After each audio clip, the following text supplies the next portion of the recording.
S'ils l'ont fait, pourquoi pas vous ?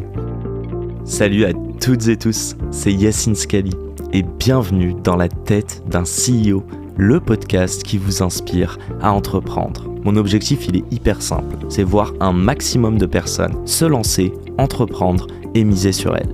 On sort une interview tous les lundis, donc n'hésitez pas à vous abonner dès maintenant. Et pour nous soutenir, ça vous prend 30 petites secondes. Je vous demande de nous laisser une note et un commentaire sur les plateformes d'écoute de votre choix. Encore une fois, un grand merci de nous écouter et n'oubliez pas, s'ils l'ont fait, pourquoi pas vous ? Bonne écoute à toutes et tous. Tu me parlais de cette boîte que tu n'as pas montée. C'est un regret ? Tu as déjà eu cette envie et tu ne l'as pas poussée ? Il y a une ou deux fois où j'ai eu une ou deux idées, et quelquefois je me dis que ça aurait été cool, ouais. Et que peut-être je serais client de mon entreprise. Excellent. Et tu t'auto-accompagnerais. Voilà, incroyable. Voilà. Et j'aimerais bien. Tu as parlé de courage. Et je pense qu'il y a des gens, t'as pas besoin d'être papa ou maman, en vrai, on a tous des potes autour de nous qui ont des ambitions. Qu'est-ce qu'on aurait pu te dire pour être un peu plus courageux ? Non, je pense pas que ça dépendait d'un conseil ou d'un. Je pense on peut avoir parfois besoin d'un conseil, d'une aide, d'un sponsor, d'un mentor.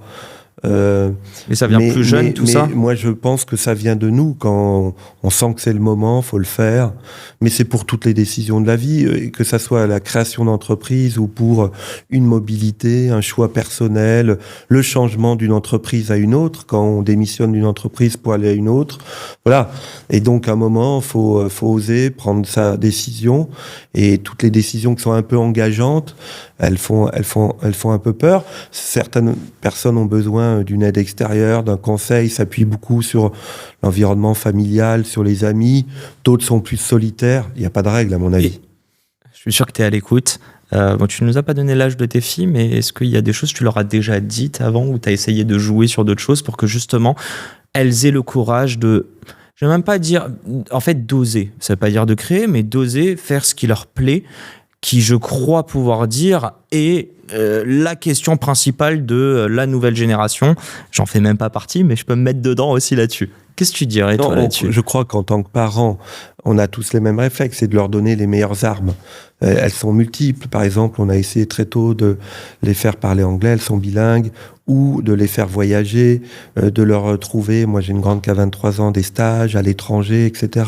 Donc je te présente ma mère. De les ouvrir au monde par plein de choses. On parlait de l'art tout à l'heure, de les emmener dans des musées, peu importe. Il y en a qui apprennent les instruments de musique, il y en a qui poussent leurs enfants à faire du sport.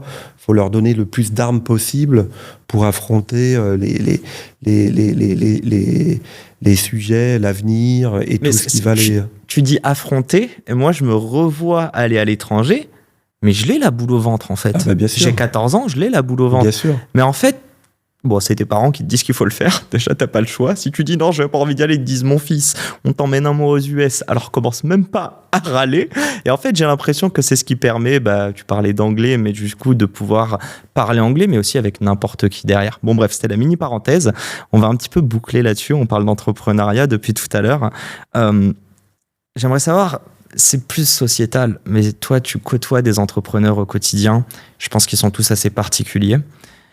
On a le rôle de... En fait, qu'est-ce qu'on peut faire en tant que société ? Moi, j'aimerais savoir, pour voir plus d'entrepreneurs. Et je vais te poser, la question différemment. Et ne prends pas avec ton prise de banque privée où tu te dis, ouais, plus d'entrepreneurs, donc plus de business pour nous. Mais est-ce qu'on manque d'entrepreneurs en France ? Est-ce qu'on devrait en avoir encore plus ? Ah oui, moi, je pense qu'on n'en a jamais assez. On n'en a pas assez, ouais. C'est la richesse. Et parfois, nous sommes dans des économies et dans des contextes qui font qu'on peut brider un peu l'entrepreneuriat. Moi, évidemment, mais quand on est dans une banque, en général, on est très pro-entrepreneuriat. Je pense que c'est la richesse. D'abord, c'est la richesse humaine. Développer, créer, entreprendre, c'est une vraie richesse humaine. Il y a d'autres réalisations, on l'a dit, par le sport, par l'art, peu importe. On n'est pas obligé de réussir par le développement d'une entreprise, mais c'est une vraie richesse parce que c'est la défense d'abord du pays. Les marques dont je parlais tout à l'heure, c'est une vraie fierté pour le pays. C'est très important d'avoir des marques d'avoir des entrepreneurs qui ont développé des entreprises leaders, qui défendent la France, qui permettent à la balance commerciale d'être positive. Vous voyez, on est très présent, je sais pas, dans le luxe, on est reconnu partout dans le monde, ça nous amène le tourisme, ça nous amène... Tu vois, luxe et tourisme, on sait. Franchement, on sait. Mais on entend Paris depuis tout petit, et bon, luxe, on va pas donner de marque, mais je crois qu'on l'a tous en tête. Qu'est-ce qui manque pour mettre en valeur? Tu vois, la semaine dernière, j'étais au salon de l'industrie, j'ai rencontré plein de gens incroyables. Ils sont pas mis en valeur, moi, je trouve. On parle pas de leur métier, et là, je te parle spécialement d'entrepreneuriat. Est-ce que tes filles t'ont déjà parlé d'entrepreneuriat parce qu'elles en ont entendu parler à l'école ou par d'autres moyens? Oui. Alors moi, ma grande est dans une école de commerce avec option entrepreneuriat. Donc là, il y a pas de problème. Elle est obligée de monter sa boîte. Oui, peut-être qu'elle le fera. Mais on n'en parle pas assez, je suis assez d'accord. Et d'abord, depuis que je suis à la banque privée, je découvre plein d'aventures de grandes entreprises françaises méconnues parce que pas cotées déjà en bourse. Donc quand on a une entreprise familiale qui est pas cotée et derrière, parfois un objet du quotidien, il y a une entreprise familiale française, on le sait pas parce que elles vivent discrètement, parce que ça les intéresse pas, parce qu'on le dit pas. Et donc on n'est pas assez fiers effectivement de ce qu'on fait en France, mais on fait beaucoup de choses qu'on ne sait pas, et y compris, mais tu l'as dit, sur l'industrie. Et on croit qu'on a développé un certain nombre d'activités très connues, fer de lance de la France. Mais je te le disais, j'étais la semaine dernière avec un entrepreneur qui fait des objets du quotidien, de la vaisselle ou de la maison. C'est une marque extrêmement connue, c'est un leader français et il exporte partout dans le monde. Et donc des aventures comme ça, on en a beaucoup dans la tech, on en a beaucoup dans les jeux vidéo, c'est assez connu. Il y a plein d'industries, et même dans les industries où on n'est pas les plus forts en France, on peut avoir 1, 2, 3 pépites. On a des licornes, on en a beaucoup, et donc la France a plein d'atouts. Moi, je crois qu'il faut s'en féliciter et tout faire pour que ça demeure. C'est extrêmement important pour l'économie du pays. C'est la fin de cet épisode. S'il vous a plu, prenez 30 secondes pour nous laisser un commentaire et une note sur la plateforme d'écoute de votre choix.